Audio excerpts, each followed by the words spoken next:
Hello and welcome to The Gist. I'm your host, Chris Vetrano, here every week to break down all the things happening in pop culture. And today we are going to dive right in to that Real Housewives of New Jersey reunion, the conclusion of all conclusions. My God, was it thrilling, terrifying. I mean, this is truly epic television. And I know some of you disagree that this season was firing on all cylinders, but even if you didn't like this season, this final episode, wow, we have so much to unpack in it, and I'm going to do it today.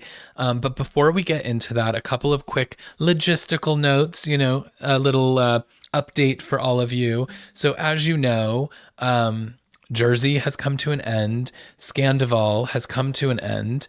I'm currently letting our recaps go for Real Housewives of Atlanta, even though they had, they picked up steam a little in this last week's episode. It's just not enough yet. I'm still not like gravitating towards this cast the way that I would like. And Real Housewives of OC is just getting started, and I still haven't been able to fully sink my teeth into whether or not this season has anything. And so I decided that this is the right time for me to take a little bit of a summer hiatus from the recap Bravo breakdown episodes that are delivered to you on Mondays. And so I'm taking a bit of a pause on those. As I said, we're going to walk through Jersey today and put a pin in the Garden State, which, my God, we should call it the Dark Clouds State after today. But we're going to put a bit of a pin on that, and then we will be back for our recaps on July 17th. So on July 17th, we will have the new ladies of New York to talk about. That's right, the RHONY premiere will be coming that we will cover. And then we will also have Crappie Lake with Luann and Sonia to talk about. And, there's just more stuff coming at that point. And so I'm going to take about a month of just watching Bravo. Isn't that crazy that I can just watch as a fan and not have to actually take notes? So I'm going to watch these few seasons that we've got going right now, OC, Atlanta, and then I will be back, and I will talk about both of them as well when we're back in a month, and hopefully, we will have picked up steam in both of these cities. But for now, going to take a bit of a break. So that is why today I'm only going to cover Real Housewives of New Jersey so that we don't leave anything left unsaid.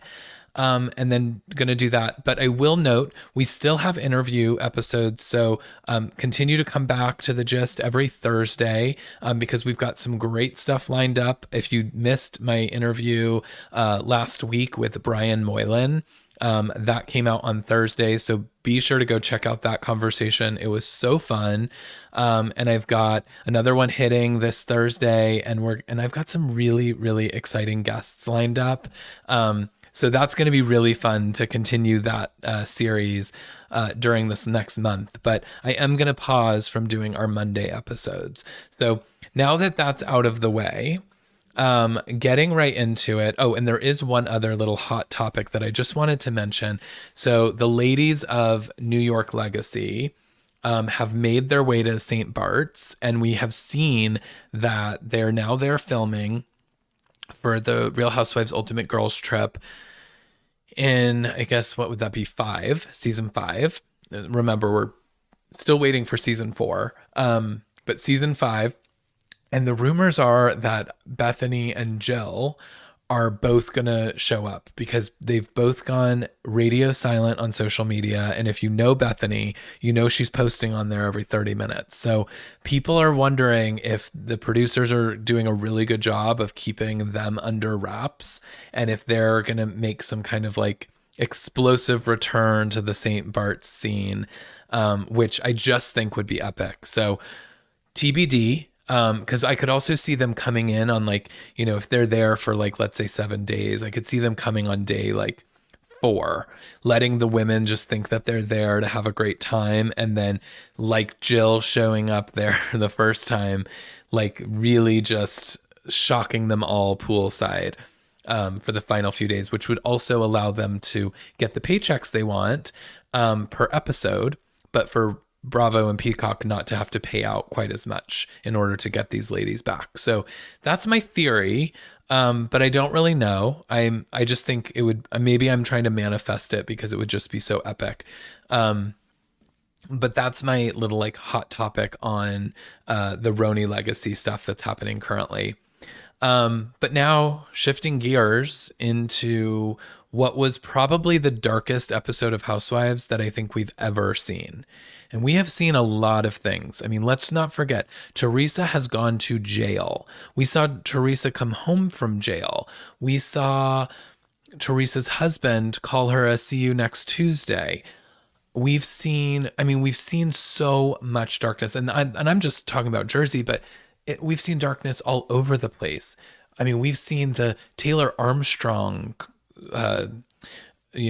when Russell killed himself. We saw all kinds of like really dark storylines, but nothing compared to this final hour of this season.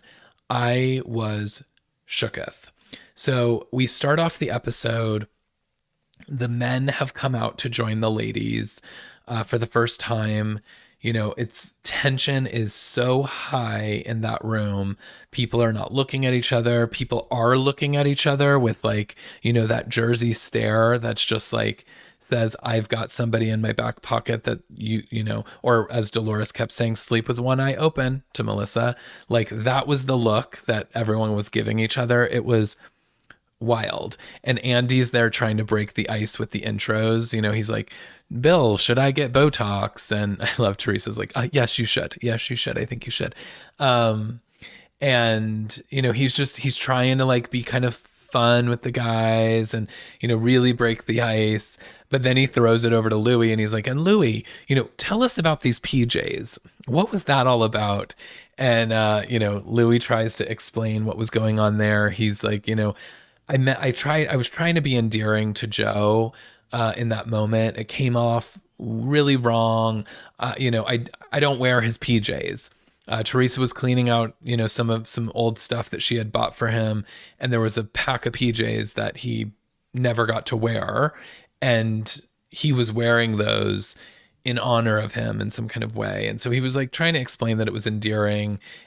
People were kind of laughing under their breath and whatever. But then it's from there, it's like we couldn't hold back any longer and everything just kicks off. It's like Teresa's off at the races. Her and Joe are just like going after each other. And, it immediately goes into why Melissa and Joe were like filming various scenes and when Teresa was away and when they were back and when Teresa was single and she had just come out of prison, Joe was like, I had been so close to my sister then because we were talking all the time. And Teresa's like, yeah, the only reason though was because there was cameras up and you wanted the camera time, and everything that you've ever done in our relationship as of late has been about money. You came on the show behind my back. You've done all these things just when there's a paycheck involved, but it's never been authentic. And so that, everyone's just screaming at this point. Even Rachel Fuda, who has no skin in this game, she has just arrived at this ball, and girl, she needed to take several seats because she wasn't even there for any of this. So, but even she's going at it all. Everyone's talking. Andy's getting irritated. He's like, let me speak. I don't know how many times Andy yelled in this episode at the ladies. Several. It wasn't like he yelled one time. He was screaming at them several times. And, it was wild. It was just the fight was on from the minute that the guys came out. And, Teresa says, she's like, this is the final time that I'm speaking to these people. And, and obviously I think Joe was probably hurt to hear that. I would be, but also, Joe didn't come to the wedding. Joe has said horrible things about his sister online and in interviews and on podcasts and all the things. And so, she's done. I think they're done too. I mean, Melissa and Joe are done with Teresa. The only reason I don't think that they're saying it is because they know that if they say it, producers are like, well, then you're done with the show because you're not willing. And I think that they were like, they went in with a, we have to be willing to keep the door open because we might get kicked off the show if they choose Teresa over us. But Teresa was not backing down from that. She was like, this is it. This is the, this is the end of us. And, Andy kind of tried to rein it back in. So they take a commercial break. They come back. And by the way, I watched this episode on Peacock, and because after the success of Scandival showing up with these supersized, uncensored versions of the episode, they delivered us the uncensored version of this final episode of Jersey, which I almost didn't even like notice it as much this time. There was a couple of times where, Teresa threw out some F bombs that I was like, oh yeah, that's right. It's uncensored. But it's brilliant. I don't know why Peacock isn't doing this just like every episode of Housewives or any Bravo show for that matter.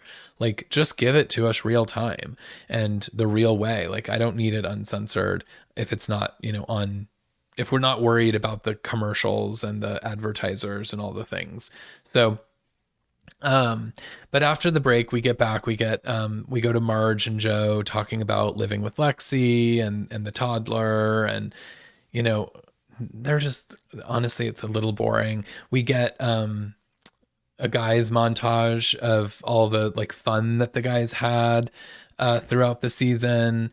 And, we kind of go around the circle, or Andy goes around the circle to get updates from all the guys. We find out Frank is moving out of David's house, which David is Dolores's ex, pre-Polly. And now he's moving in with Brittany, his girlfriend. And I've got to say, like, Frank is a little bit strange. And I said this in a previous recap episode that, like, normally I'm like a Frank Catania stan. And for some reason this season, I'm just like, I'm seeing him in such a bad light. He's just like, he's there for all the wrong reasons. And I don't know if he's misunderstood or if he's just, I'm learning more about this person who literally is living rent free at Dolores's ex's house, is upset that Dolores is with someone new, and because it's breaking up his family who he broke up when he cheated. It's like he's so delusional, and there's something a little off about him, and I can't quite put my finger on exactly what it is, but I'm not liking the way that he's coming off this season at all. And that didn't slow down in this episode of the reunion. I think he's there. He's searching for relevance, I feel like, to stay on the show now that Dolores has Polly. I don't know. It's all a lot. But then we go over to Bill. We talk about Bill in the pool house, and I actually thought, it was a rocky season for Bill and Jennifer, and Bill didn't come out looking great. It looked as though he didn't want to spend any time with his family. It sounded as though he was like in this pool house all the time. And we kind of learned that that's actually not the case, that Bill, he's like, I have a job that's really high pressure and I'm doing surgeries all day. And when I come home, I don't want to walk into the house with, all the screaming kids and like the chaos of our house and everything that's going on. So he goes into the pool house to decompress for a little bit. And when we learn that him going to the pool house is like a 30-minute to an hour thing where he like goes and decompresses and then he comes home essentially, which I actually don't think is as bad as we were making it out to seem in the season. And maybe this was all a new narrative that they had agreed upon that he was going to say to like clear his name of all the negative backlash he received over it. But I thought that he handled it really well. I thought he said, I would never like do that. I of course want to be there for my children, but I feel like sometimes I need a break given the job that I have. And then I like to enter so that I can be more present. And I thought that he did a good job. Whether he rehearsed his response or not, I thought he showed up well. And I'm moving on from it. I think it was good. Um, and then we get into, that Frankie, Dolores's son, no longer is working with Louis, and uh, Joe Gorga's like, well, what happened? Why isn't he working there anymore? And Louis not saying anything, and Dolores like instantly shuts it down. She's like, look, Frankie is at a new job and he is very happy and he's very grateful for the job that Louis gave him. And that's all we're going to say about it. And, Joe Gorga really tries to push it. Frank, backstage in the last episode, Frank was like, oh, yeah, I can't wait to bring all this stuff out. And, guns blazing at Louis about all this stuff. And Dolores put him in his place because she was like, no, you're not going to talk about my son. Like, I don't want my children discussed. And Frank couldn't say anything to that because that would make him look like a horrible dad. And so we actually sort of ended it there. And, she's like, well, I don't want to talk about it. Andy's like, well, all right, well, I guess we're left with more questions about that than answers. But, and then John Fuda, come again out of the wings, showed up at the ball for the first time. And the he's like, well, I've got to get an answer about my question or something. Like he tried to say something. It literally was not his turn and it was not the place to go out to bring this up, but he couldn't apparently hold his mob mentality back. And he's like, I would just like to know why Louis had my son's birth mother investigated and did all this background. And Louis is like, I didn't do that. And they're like, oh no, we have like a whole things we have like proof that you did. And he's like, and since you did, he's like, eye for an eye. And he holds up this like big envelope full of a bunch of documents. So apparently they've now had Louis investigated. And so, but then Marge is also like grabbing these receipts. He's like, no, I didn't. And Marge goes to pull out her receipts from behind her pillow. And everyone's talking about like the Bo Dietl stuff. And John's like, we know folks that know Bo Dietl. We know that like you were contracted to hire him. And Louis just keeps being like, I never hired Bo Dietl to investigate any of you. And they're like, no, yes, you did. Yes, you did. Again, Marge is holding her stuff. At one point, I loved it because that's one of the points that Andy just yells.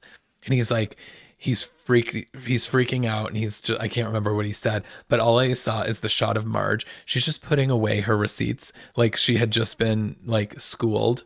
And like, she's like, okay, apparently I'm not going to get to tell my piece of this. And it's like, no, we don't need your piece because it's not even about you. And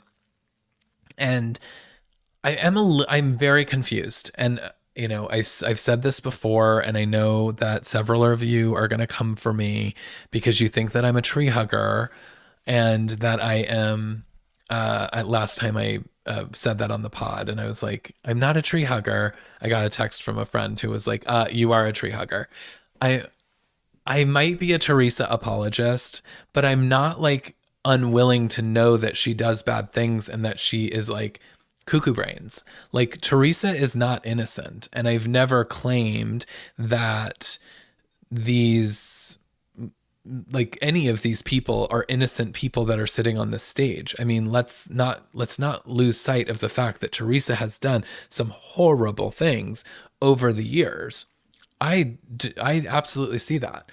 But I also have to bring like the other side of things because I feel like everything's so toxic and so targeted at Teresa that it's like it was so clear that that left side of the couch had all gotten together the night before to rehearse everything that they were going to say and everything that they wanted to come out. They were like, it was like clockwork. Like someone would bring something up and then the other one would be like, yep. And then I've got this thing to also say. And it was so rehearsed in that way that it was like such a clear attack on Teresa and Louis that it's like, I do try to see a little bit of the other side to try to understand what is really going on here.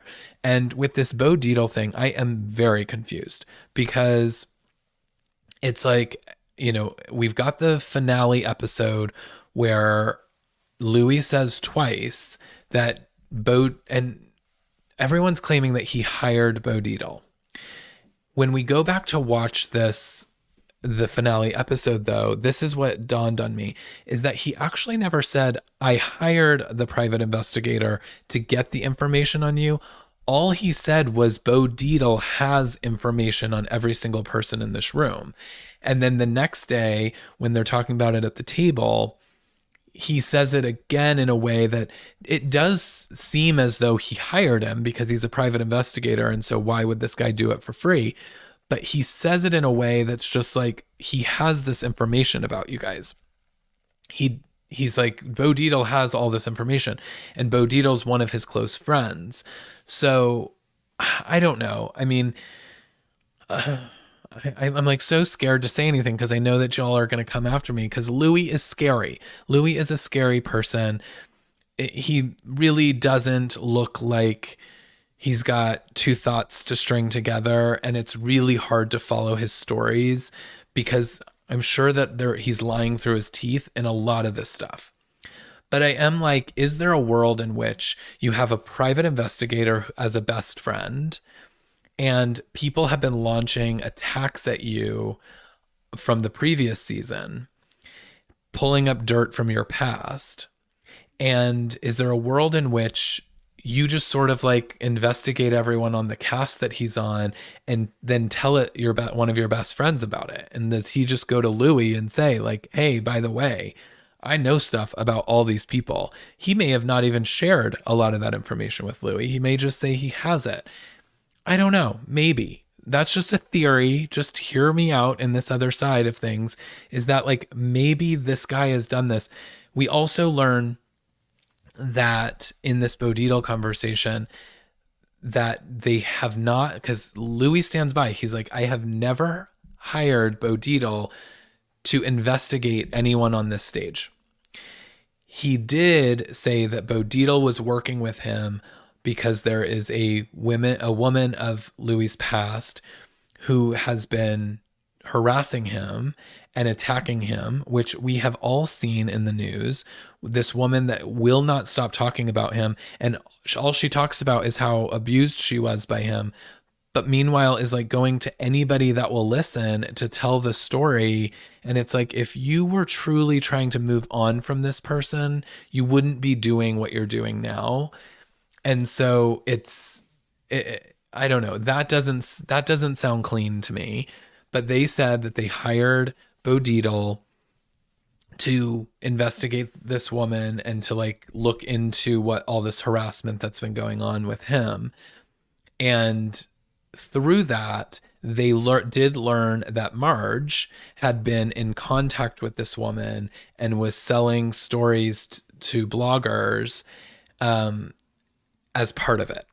And so that's the only thing. And to me, they copped to saying like, yeah, we have never paid to investigate anyone on this stage.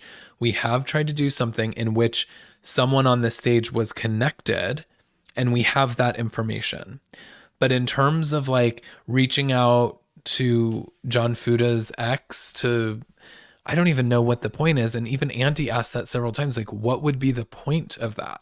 Like, what would he gain from getting information about the ex, like, mother and this child's birth mother? Like, it's very dark and it doesn't make sense.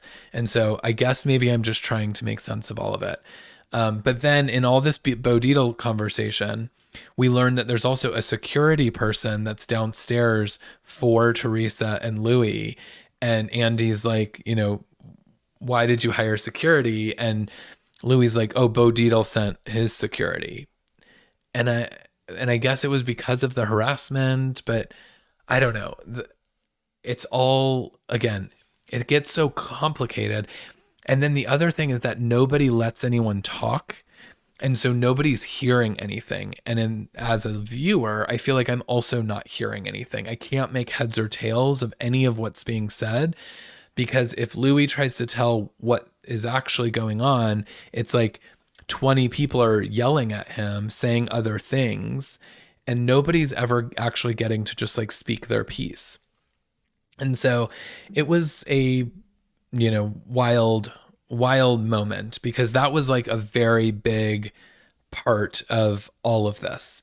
And everybody on that stage was accusing Louis of hiring this guy to do all of these various things, which, again, as a reminder, Bo Dietl has come out. He's now come out several times. He recently just had another rant that he went on online about, and he's said, I have never been paid to investigate any of these people. Louis has never hired me to investigate any of these people. This is all fabricated from them. And, he came out against Joe Gorga and was like, he's claiming again that I'm doing all these things and that Louis did all of this. He's like, none of that is true. And so I kind of feel like it's making them look bad too, just as bad. Maybe Louis's hands are not fully clean. Again, maybe he knows stuff about these people, which I'm sure scares them all as well, which is why they're probably going so hard at him. But I'm also kind of like, you guys don't look great either, because then it's like Melissa's like going off about, oh, you created smear campaigns about me and Marge, and you paid this guy to create smear campaigns. And it's like, and Rachel's like, oh yeah, you can tell because of how much hate they're getting online.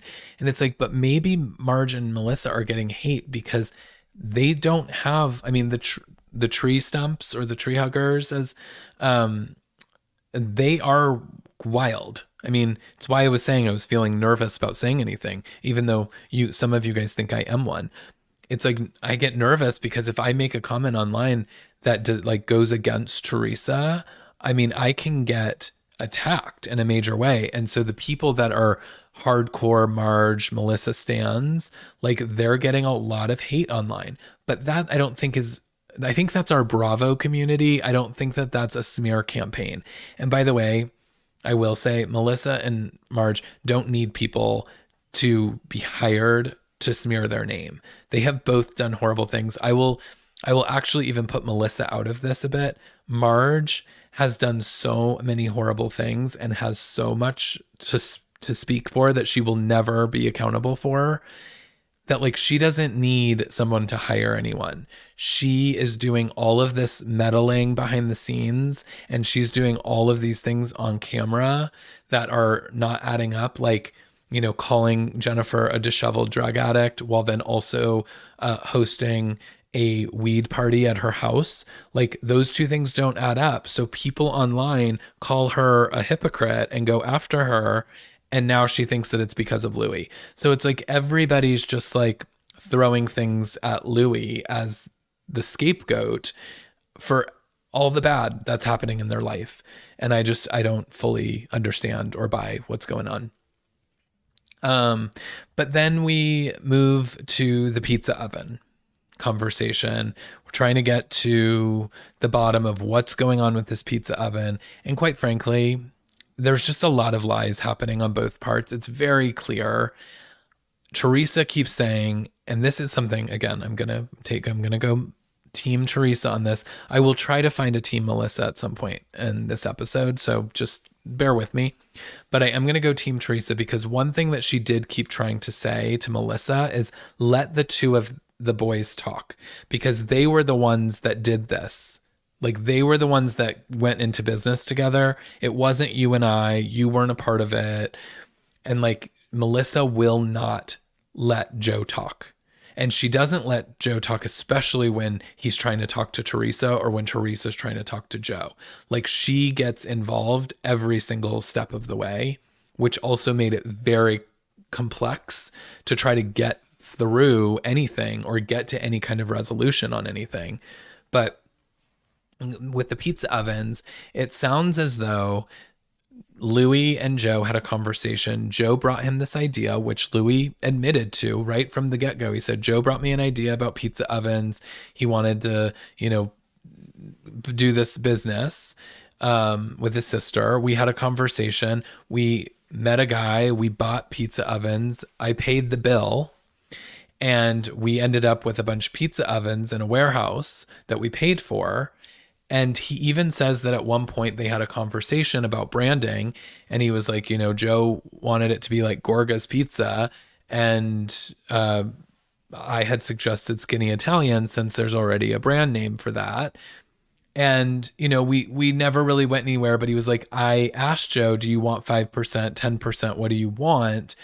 Because Joe had never put up any of the money for this. And, the whole time that Louis is trying to explain this, Joe's screaming at him and Melissa's going crazy. And so it's like, we never really got anywhere beyond that. Joe claims a very different story that he says Louis ghosted him. Louis like, what? I didn't return your call for a couple of weeks. And he was like, yeah, I mean, he's like, well, that's not ghosting you. I'm just busy. And Joe's like, well, you did all these things and you took my family out of it. Like you went and you created all like a whole branding and you did all this stuff and you really screwed me over. And Louis is like, but you never paid for it. You never came to the table to decide what you wanted to do. We aligned that we had the conversation about the brand name. We aligned on the Skinny Italian brand. And he said, and then I went and I executed on that. And so we created a Skinny Italian pizza box. And now we've got pizza ovens sitting in a warehouse and you still don't have you still have not come forward and wanted to do this business deal. And then at that point, Joe Gorga is like talking about he'll pay for 50% of them right now, or he'll take 50% or whatever. And, we're not going to go into business together at this point, given that they can't even be civil in the same room. So, we didn't get anywhere with it really. It's just ultimately two sides of the story. Nobody's seeing the other side. And then Andy rehashes that Teresa thinks that maybe Joe and Melissa had something to do with her going to jail, in which Frank steps in and says that he was his lawyer during the time and removes his AC Priv and says, I know what happened in this moment. The feds wanted to talk to Joe, and Joe never showed up for that conversation. And Teresa's like, yes, but he did talk to Joe Giudice's partner, who is the one that ultimately turned him in, and he was the one that was saying things. So that also is still not clean to me either. And quite frankly, I'm waiting for Jacqueline to come forward with everything she knows, because she seems to be the one that knows what really went down. And Teresa's buying it. So I don't know. We gotta see what Jacqueline knows about all of this, because it's, like I said, it's very dark. And if Joe Gorga had any involvement in trying to not necessarily send Teresa, because even Teresa's like, I know he didn't do this with the intention to hurt me, but I do think that he did it to turn Joe Giudice in. And if he did that, that is unforgivable. And that's, again, where I tend to be like, if this is really happening, Teresa has a point. And then, that sort of gets into the kids of it all, and whether or not they filmed for money or to be supportive when Teresa was in jail for the special Teresa checks in. And, Teresa's like, we did it because, or they did it because they were getting paid to do it, not because they were there to support my kids and put food on their table like they're saying that they did. And it's that, in going into the kids, that's where Joe says something to the effect of like, Gia and Gabriella, like they shouldn't be involved, like it's so horrible that my sister's like bringing them into all of this. They shouldn't even know. They should just be like, oh, I love my uncle. But the reality is that he's the one talking about them on the podcasts. He's the one that's saying the stuff that's upsetting them. It's not because Teresa's bringing it to them. It's because he's saying it. So that was confusing to me because you can't say they shouldn't be involved, but you're the one involving them. And, and so Joe's like, I was there for them. And Teresa's like, because you were getting paid. And one of Melissa's like clapbacks at that was, well, we were only getting paid half of what you were. So we were doing you a favor. So I guess getting paid half of what Teresa was getting paid for the Teresa special didn't sit well with Melissa. So at least she was honest there. I'm Team Melissa. She was honest at the moment. She got paid half and she, feels like she was doing a favor as a result of that. And so do you guys like it? I'm Team Melissa on that one. And so then we end up calling Gia because Joe tells this horrible story of like Gia calling him and saying that he could do better than Melissa and that he was trying to convince him to get divorced from Melissa. So Teresa calls. Gia's at Coachella. And Andy's like, I wish I was there because this is going crazy. But they have the conversation and she, says it very like clearly. She's like, I called because I wanted him to rethink his decision about the wedding. I called and said, that her grandparents were looking down on him and they would be so ashamed if he didn't show up for the wedding. And that was the primary reason that she called. And she was like, my mom wanted him to walk her down the aisle. And I was just trying to convince him to put everything aside and come to the wedding. And that was it. And, Andy ends and Joe's like, yeah, she's lying. And of course she is because Teresa's lying and she's being fed what to say from Teresa. And, and Teresa loses her mind and, she starts crying and ends up walking off very dramatically. Melissa's loving it, loving that she, is walking off. And, backstage, they have kind of a rehash of what had happened. She's talking to Gia again on the phone and it's like, he's lying. He's saying you said all of these things. And she's like, I didn't. And, we do learn though that Louis said that in a conversation with Gia, he said that she did say at one point, he maybe misunderstood me because I said, if him not coming to the wedding, like I said something to the effect of like, you could do better than that, but never said you could do better than Melissa. And Joe heard it a different way potentially. So I felt like Louis was trying to maybe find a pathway to resolution on that. But Teresa at this point was done. She's like, I don't even want to be out there with them anymore. Andy's like, look, you got to come back out. We're going to wrap up. We're going to send all the guys away. And then we're going to wrap up the conclusion. He's like, it's clear we're not going to get anywhere with this. So we just got to end at this point. And so she agrees to go back out. They have their, final moments. He, says before, Teresa and Joe don't see each other. Is there anything you guys want to say? Joe's like, I will be by your side. If you were in a car accident, I would be right there. I would take care of you. Like, I love you. You're still my sister. And Teresa's like, I, don't buy it. And she didn't respond well to that. And, she probably should have said like, you're my brother. And I really hope that would be the case.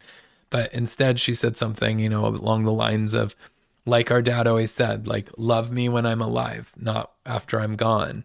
And so I don't know. It was dark. It was a really horrible thing. I mean, when you really are thinking about this, like, yes, it's a reality TV show and there's so much in reality that's scripted and put together. But when you're seeing two siblings that were as close as Joe and Teresa were, like at this pivot where they can't even be in the same room and that they are truly talking about never speaking again in their life, it's really sad.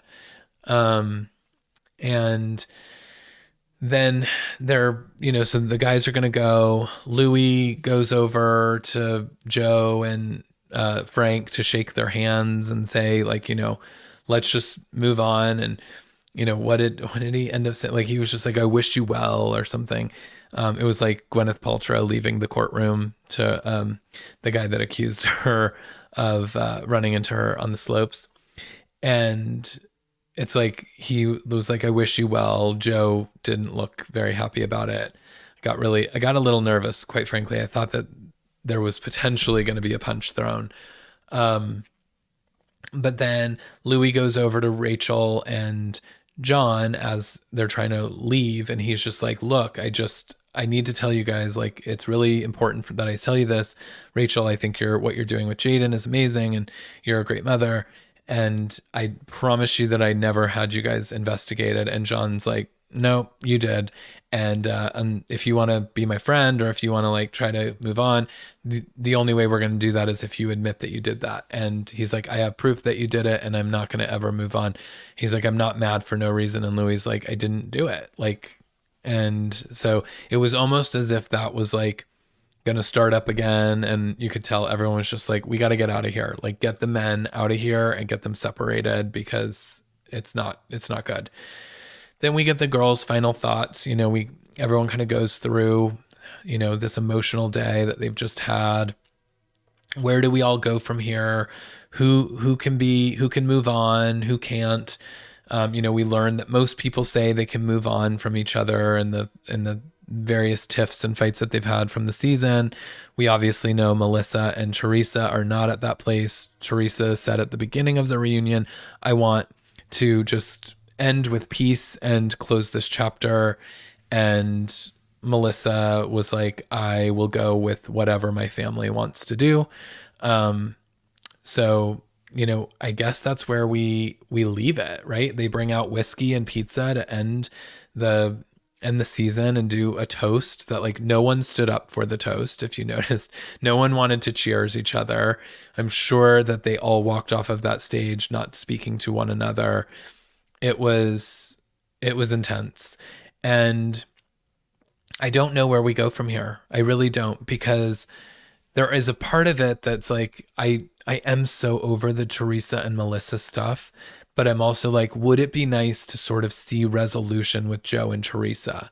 I think the answer to that is yes. But if we're signing up to just get back in the ring of all of this, I don't see a path forward. And so I really don't know where we go from here, but I guess that's the producer's cross to bear, not mine. And the only other thing I will say is that why didn't we bring up the BravoCon incident between Jennifer and Joe Gorga and Melissa, where the glass was thrown in the hotel lobby and Joe Gorga said some horrible things.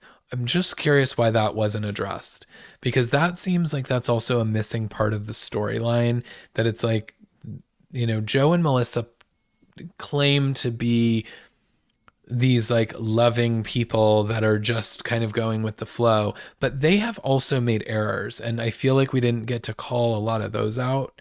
And that seems like a pretty big one. So I don't know. I kind of wished that we had gotten a little more into that, but maybe there was legality of that. Maybe they weren't going to talk about it for whatever reasons, but it was disappointing to say the least.